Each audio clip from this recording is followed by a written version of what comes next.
హనుమాన్ ఎలా ఉందన్న హనుమాన్ భయ్యా ఇప్పుడే హనుమాన్ మూవీ చూస్తున్నా. మన హీరో చైల్డ్ ఆర్టిస్ట్ పెద్ద హీరోలు పోటీ ఇచ్చే రేంజ్కి వెళ్ళిపోతారు. నేను ఎక్స్పెక్ట్ చేయాలా. అసలు ఆ విజువల్స్ ఏందన్నా, అసలు గ్రాఫిక్స్ అయితే వేరే లెవెల్. అసలు గ్రాఫిక్స్ లా లేదు, న్యాచురల్గా అనిపించింది.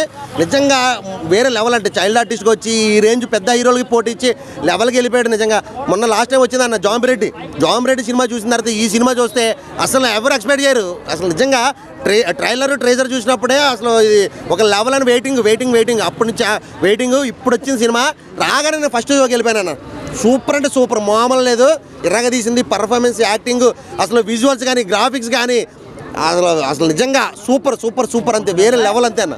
ఎలా ఉన్నాయి నా ఫైట్ సీన్స్ కొన్ని దేవుని చూపించినప్పుడు ఆ బ్యాక్గ్రౌండ్ అయ్యా ఎలివేషన్స్ చూస్తే మాత్రం ఒక పెద్ద సినిమాకి పోటీ వచ్చిందన్న. నిజంగా ఎన్ని కోట్ల బడ్జెట్ పెట్టారో అన్నట్టు ఉంది. కానీ బడ్జెట్ విషయంలో అయితే కొంచెం తక్కువనే. కానీ పెద్ద బడ్జెట్ సినిమాలు ఉన్నాయి చూడన్న, ఆ సినిమా ఎందుకన్నా మళ్ళీ ఫ్యాన్స్ ఫీల్ అవుతారని అదే ఆ సినిమాని మించిపోయిందన్న. నిజంగా గ్రాఫిక్స్ న్యాచురల్ గా ఉన్నాయి కదా అన్న, ఎలా అనిపించింది? ఆదిపూర్ సినిమా చూసి ఆ గ్రాఫిక్స్ వస్తేనే తెలిసిపోతుంది ఏంద్ర ఈ గ్రాఫిక్స్ అనుకున్నాం.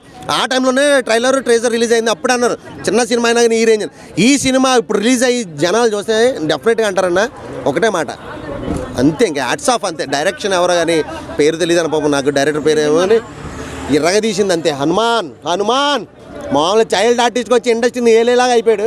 పెద్ద హీరోలకు పోటీ ఇచ్చి రేంజ్ వెళ్ళిపోయాడు. సూపర్ అన్న.